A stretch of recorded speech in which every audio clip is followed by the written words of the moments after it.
You're watching World TV. Kindly subscribe to our YouTube channel for more videos. Click on the subscribe button and the bell beside it. These will notify you once we drop a new video. Thank you.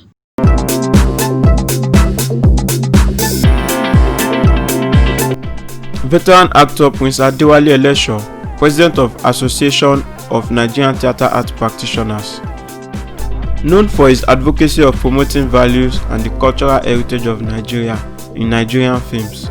In this Femi Ogutayo interview, the beloved actor speaks about why he's been missing in the film world for a while. He also discussed how immorality has eaten deep into Nollywood's present day and how to move on. Enjoy excerpts of the interview.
Thanks for watching this video. Don't forget to click the subscribe button, kindly comment and share. Thank you, Boya TV.